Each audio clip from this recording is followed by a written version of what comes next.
now and the experience that you're having and going to have as entrepreneurs. Okay?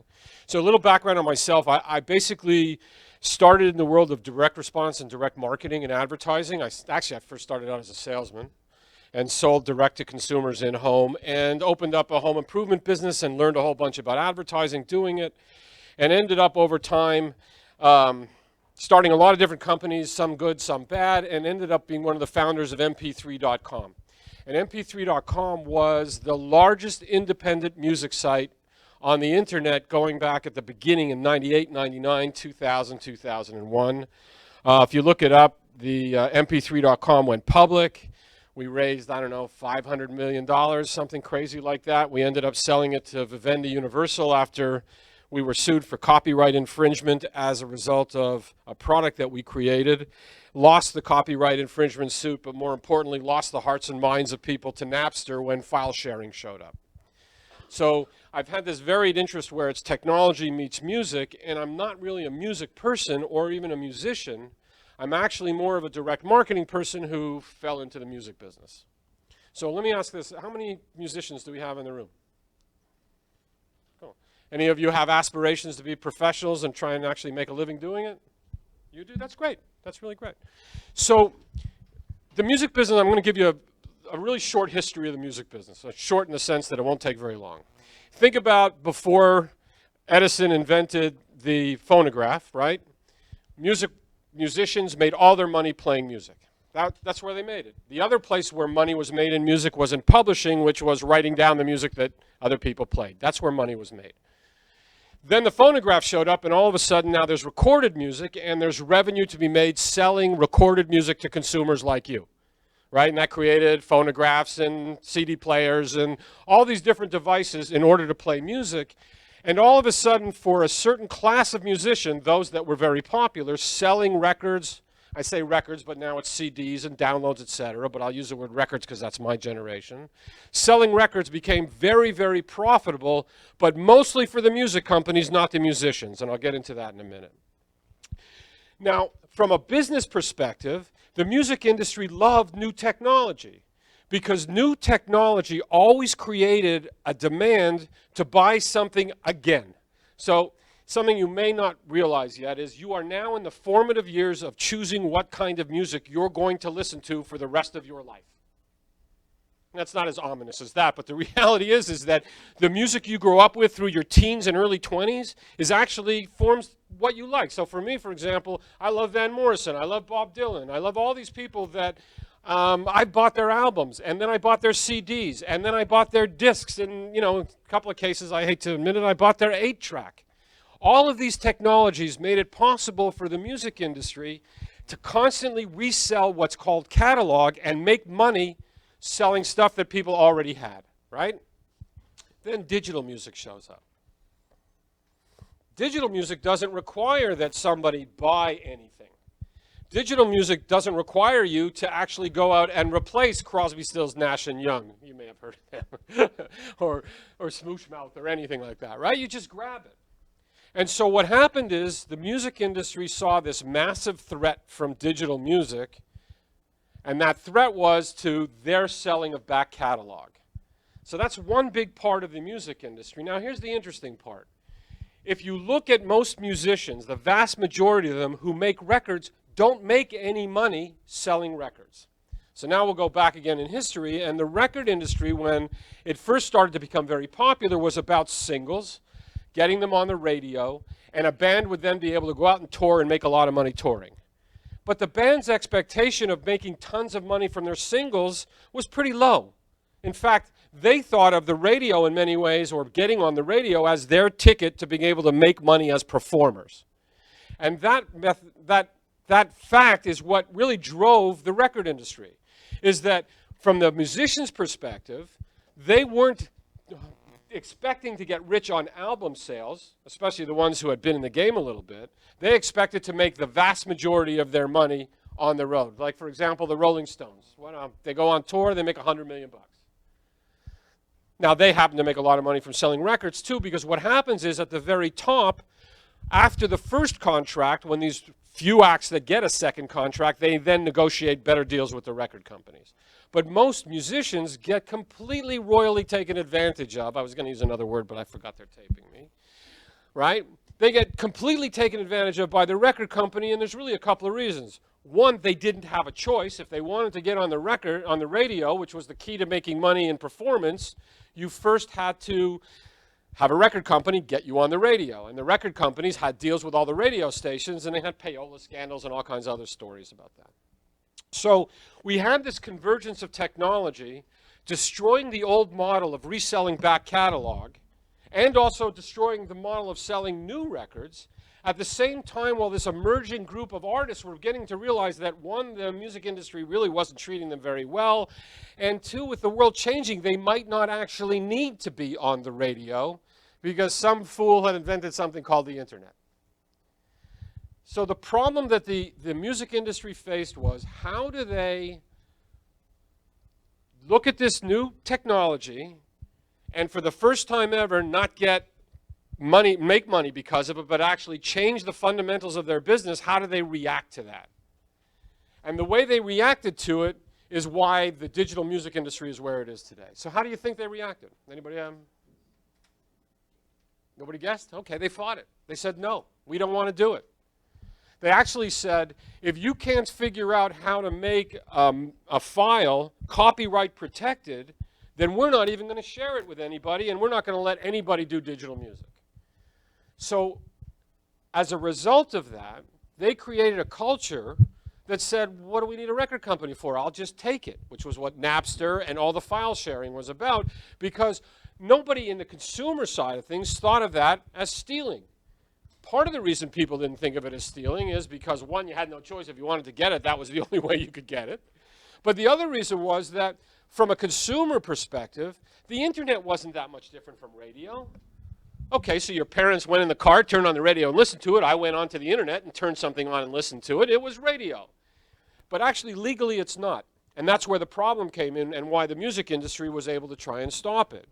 You see, radio depended on everybody sending out in the airwaves. And remember I said there was two ways to make money early on? One of them was publishing, which was printing out the paper. Well, publishing gets a piece of every music when it's played.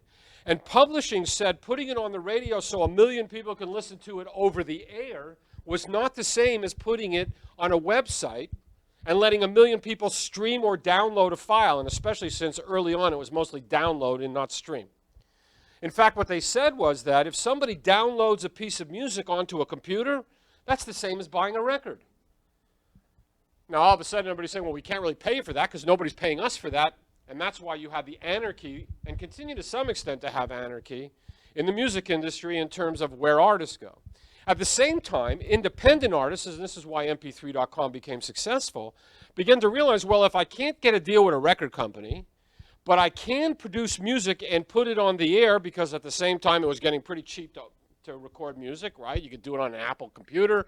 You could do it where you used to need $1 million studio. You could do it in something with like $350 and a bunch of tape. So all of a sudden they started looking at it and saying, well, if I don't need that, where can I give my music away for free? I'm not going to get paid for it anyway. And that's really what built the community at mp3.com. And a lot of other sites that started to think about how can you promote music for independent artists who don't care about making money from the sale of their music, at least at this point in their careers, but are more interested in finding somebody like you who says, hey, that's really cool, I'm going to send it to my friend and share it.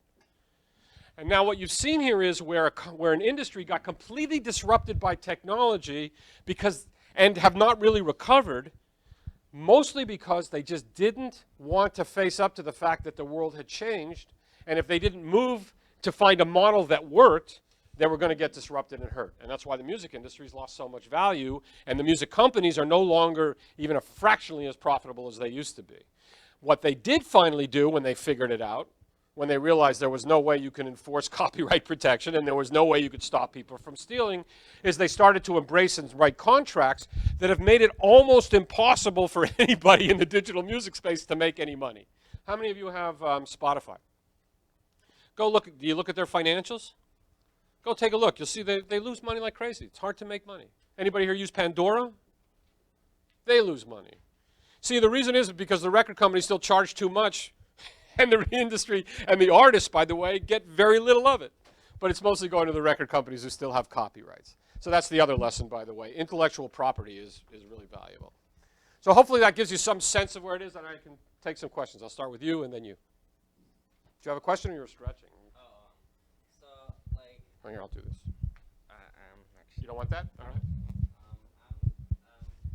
I know that, I think, like, music companies, like, made a contract with YouTube that, that any video with, like, any music on it will be, copyrighted and kind of, blocked or something. Well, no, so... There's, like, YouTube created, like, some kind of algorithm that, like, that detected, like, certain, music that was used in a video, so then they would copyright. So it's an interesting question because it's actually not about, it goes way beyond YouTube.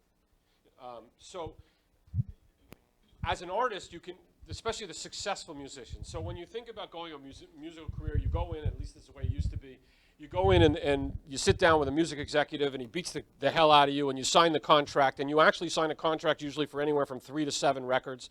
They used to write you a check, but you actually didn't get the money. What you did was you had access to the money to spend it at the company store because they actually paid for all the production. And so what could have cost $1, they charged $3. And I mean, it was really dishonest. And at the end of the day, you thought you signed $1 million contract and you're getting $300 or $400 a week. So what would happen, though, is that they would own the copyrights. And the copyright is the actual intellectual property. That's the music and the lyrics, right? Those are the copyrightable. That's the intellectual property. So what happened is that some bands, like U2, they become really successful and they actually either figure out a way to break their contract or they just get new contracts because they refuse to record if you don't re-sign. And they have enough power in the industry to do it, and all of a sudden they start owning their own intellectual property. So now they're effectively their own record company. They just use a record company to distribute, okay?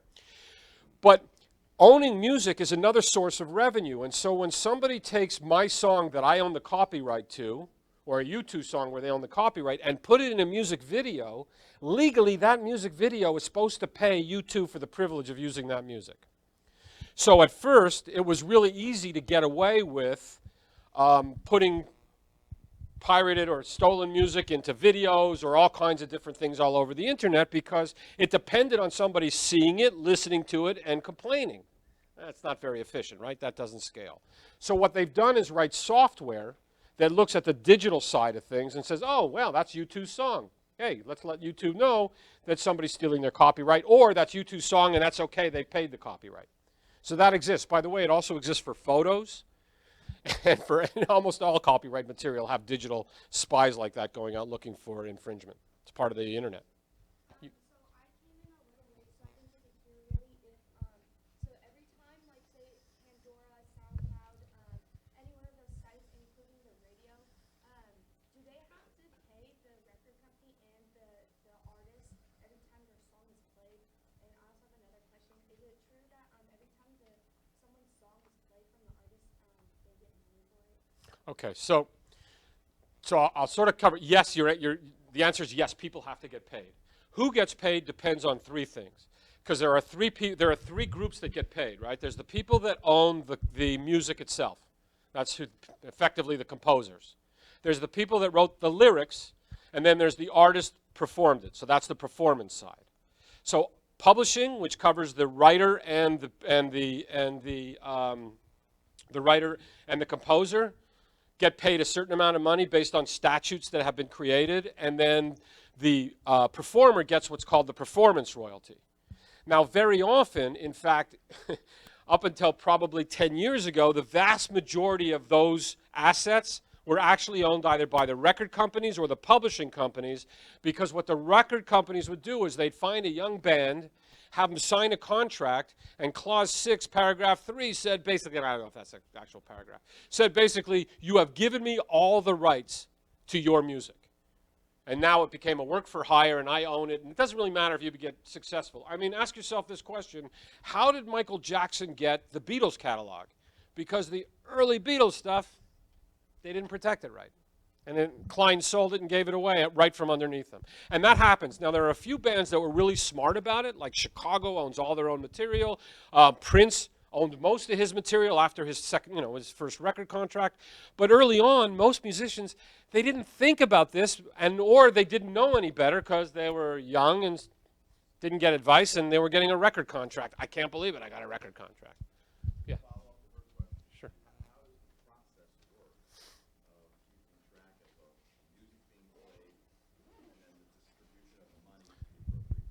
So there are a whole bunch of companies that have grown up around it, trying to provide this service.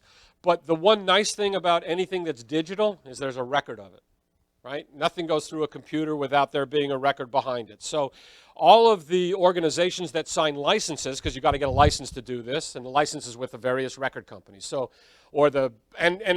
it's not just one record company. So if you want to do like SoundCloud or Spotify, Pandora, you have to go to Warner's and Universal and all the big record companies to get licenses. Then you have to go to the second tier guy to get licenses. And then you have to go all the way down to the third, and there's all these obscure people you've never even heard of that have content that license. So there have been a whole bunch of companies that have grown up around making it easier and easier to license content. But you sign a license, then the record company says, here's the things that I own. Every time you do something with it, I expect to get some form of payment. Now remember that every time it's paid, it's not like they're getting substantial amounts of money. It's tenths of a cent a play. And then it gets really difficult to figure out who owns a lot of it. So here's the dirty secret of the record industry and why MP3.com didn't go into bankruptcy. So the record company claims they own a lot of stuff, but it's really hard for them to prove it.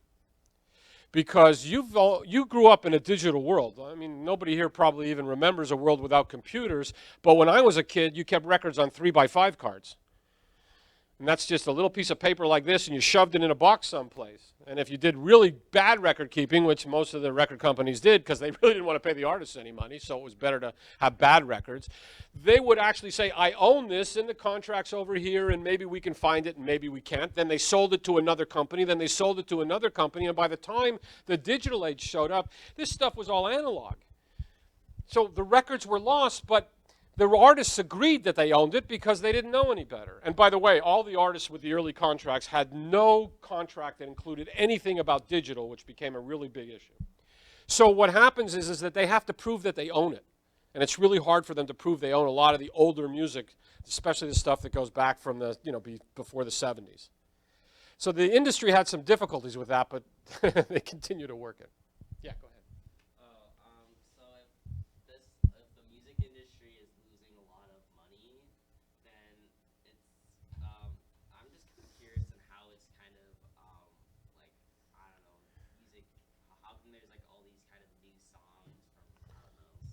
Well, because the music industry isn't losing a lot of money. It's changed. It's evolving. And so the people that used to control it, the big labels, are not making the kind of money they used to, but they're still doing okay. They're just not doing it as well as they used to. And there are actually, see, one man's garbage is another man's gold. So what you have here is that with the change to digital, you had all kinds of opportunities that never existed for artists and musicians before. And getting the world to change financially and the way people pay for things is the hard part. And we're actually now at the point where that's all getting pretty well shaped. But if you think about it, more and more music, you might not sell records, but you've got 10 times as many TV shows that are buying music now and paying a lot of money to musicians and artists for it. You've got far more commercialization opportunities outside of just selling records and concerts than you ever had before. So the market itself, at least uses for music, has expanded greatly. And expanded greatly to the benefit of the publishing industry more than the music industry, which is a subset of music, right? But from an artist perspective, it's created all kinds of more opportunities. But again, most artists, even today, they make their money touring. They don't make it selling music. Music and file sharing and being in a Pandora or being in a Spotify is really about building your fan base, at least for that 95% of the artists that make a living but aren't getting that rich. Yeah. So when I asked my other question, you said that writers get a cut from when the music is played. So do record companies, do they put in the contracts that you have to have a writer, like you can't write your own stuff? No, you would become the writer. So basically think of it as a work of art that has two aspects to it, right? The music side, the composing side. Somebody who writes it is going to get paid. Somebody who composes it, hopefully, is going to get paid, right? If you write it and you compose it, you get paid twice. Now that really sounds good, but believe me, it's very little money per use. It's not huge, but you would then get you would get the credit as writer and composer. Do you think that the record companies try to talk you out of writing your own stuff? Not well. Again, so if you're a really, here's what it really comes down to.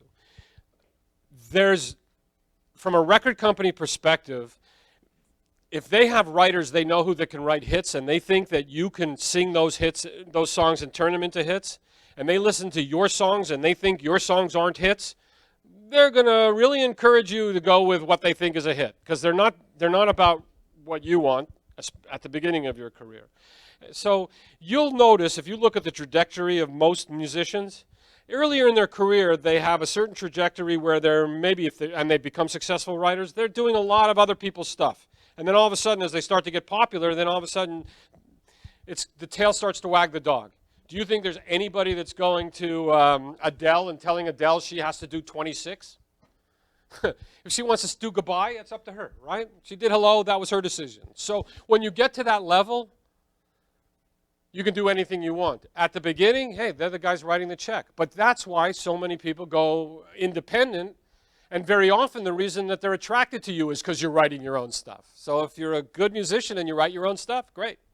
If you're just a good voice, take their advice. Sure, go ahead. So you know how in movies say there's a movie about a new artist, whatever the person had really great lyrics and they sing really well. Does it happen all the time where they the record label changes their voice and completely writes over their words?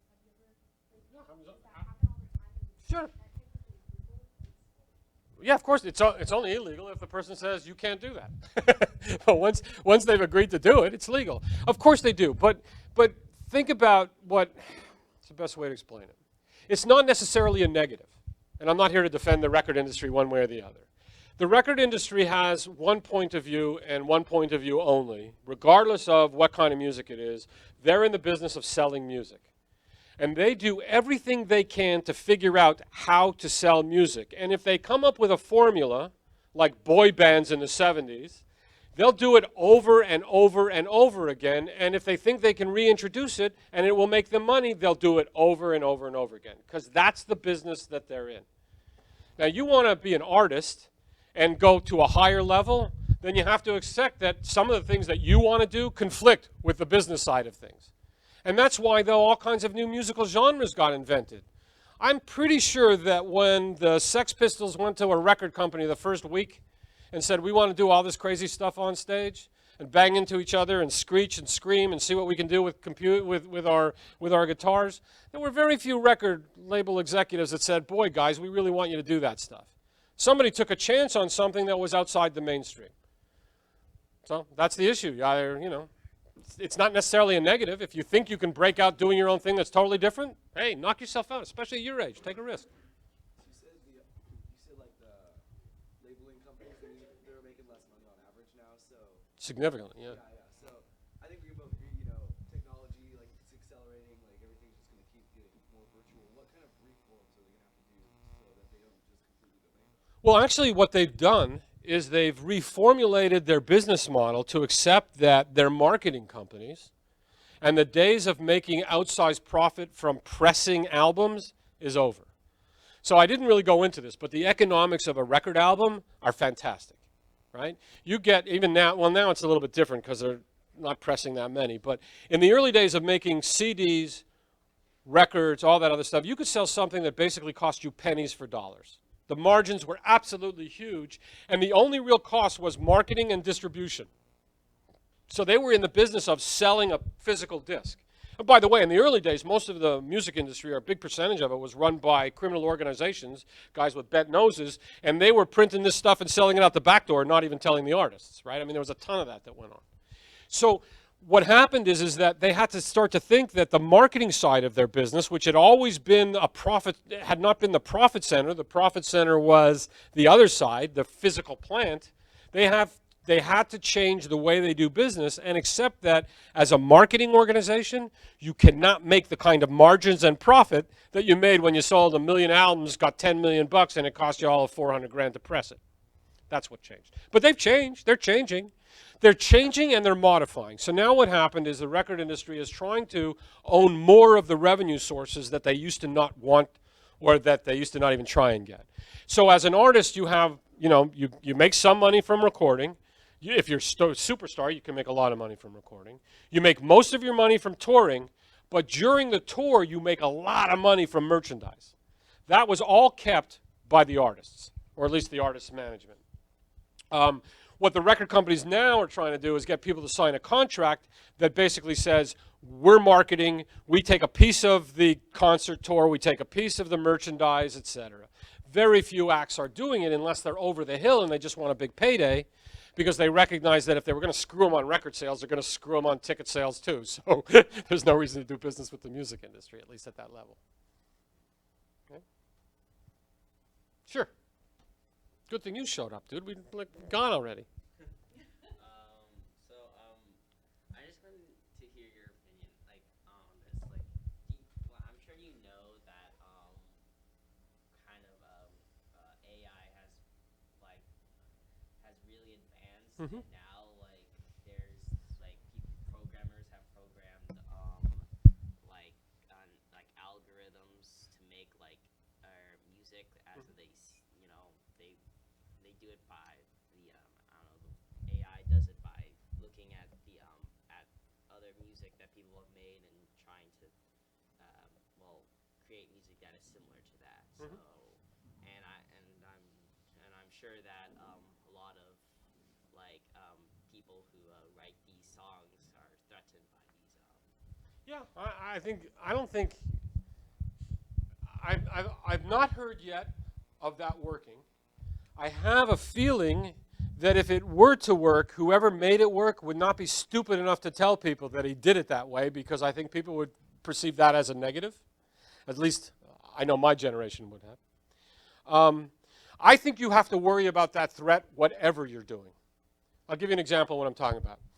If you're a surgeon today, you've heard of minimally invasive surgery, right? They have these computers, these laser machines. They go in and they do these operations, go through a belly button, whatever the case may be, minimally invasive. The doctor's not cutting you up. He's doing nothing. He's using a laser, right? Ask yourself this question. If you have enough data on these operations stored to the point where you've got 1 or 2 or 3 million use cases in big data that you can use, what did you need the doctor for? He was just operating a machine.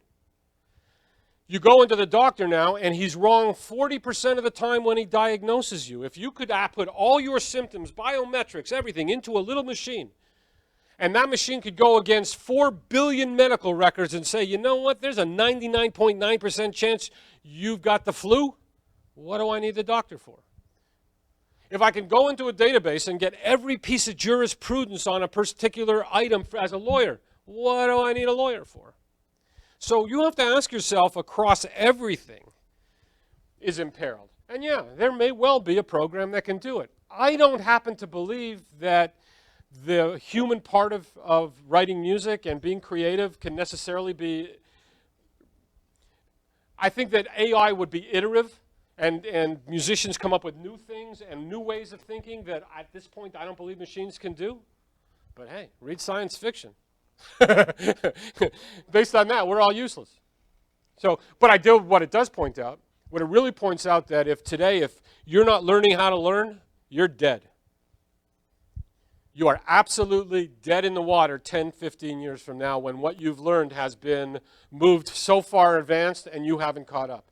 And that's the one thing an advantage that you have, is that you have the ability to become learners, lifelong learners about music, about the internet, about programming, because you can use those tools to keep learning, because nothing's staying the same. And the rapidity of change is nothing at a velocity that is nothing that I've ever experienced, or I'm just starting to experience. And what I've experienced, hey, you're 40 years younger than me. You're going to experience a lot more than that. So, but yeah, it could happen. Cool. Yes, Charles. Steve, getting back to what's happened in the music world and how everyone's an artist,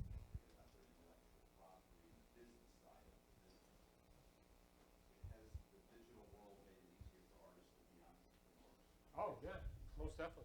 So in fact, actually today, every artist, if they want to be successful, has to be an entrepreneur.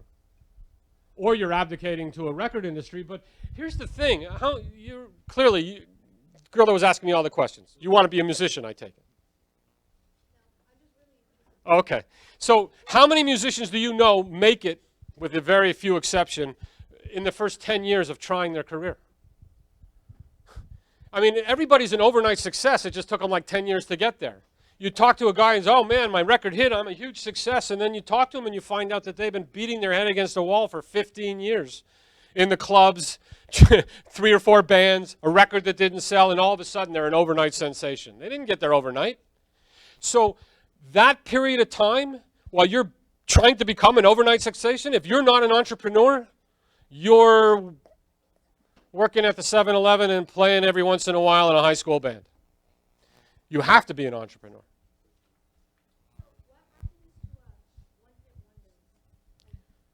Some of them go on to other careers. Some of them we hear about 20 years later in a People magazine because they were found on the street. I mean, all over the map. All over the map. Some of them continue to work in New Jersey.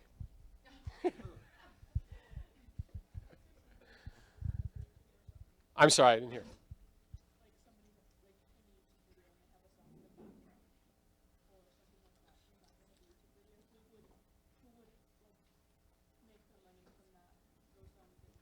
With a video background, and well, then you're really working with independent artists or with music companies and getting hired to do videography for them, right? If I had a video and was really passionate about doing video and music, what I would do is I'd go to the clubs and keep offering my services even for free to all the bands that are playing in the clubs, because they can't afford to pay it. Share with Steve, didn't we have an issue related to copyrights, et cetera? Let's share with Steve what happened here and see what his comment might be. I'm sorry, I'm having trouble hearing you though. We had a robotics competition, and we had Abigail made a village of music and we played it in the background. And so because we had all these live streams, we got copyright claims. Well, okay, so theoretically, well, that's when you got in trouble, was when you uploaded it to the internet, which answers his question about AI listening for it. So the reality is that you had to go to each right holder and get the rights. There are performance organizations that a lot of these copyright holders belong to, so that you can go get a blank, you could go to them and one organization will clear it all. But what you really need to do to start, when you don't want to pay any money because they don't do it for free, is you need to go to websites that say royalty-free music. I'm sorry? There you go. Should have listened. So on that topic about the copyright, so I know on Facebook, if you're going live streaming, you have music in the background, I guess Facebook doesn't take the video off if you play it, like in the caption, like I do not own any of the rights to this, to the song playing Yes. in the background. How is that like? Because Facebook has a license. Well, it does that on YouTube too. Right. And Google, no, but you're missing the point. They have a license. They have a deal with the record industries and with the licensing organizations that says we can allow users on our site, if they do this, to stream a certain amount of that music. And the reason that they do that is because they know that if you include a band in your music in a 10 or 15 or 20-second clip, it's not impacting their sales negatively, it's giving them free publicity.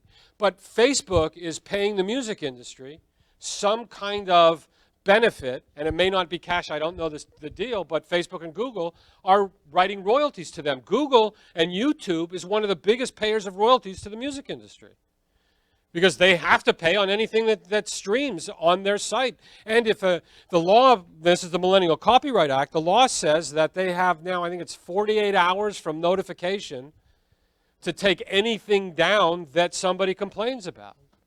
So they signed licenses. That's how they did it. They played the game.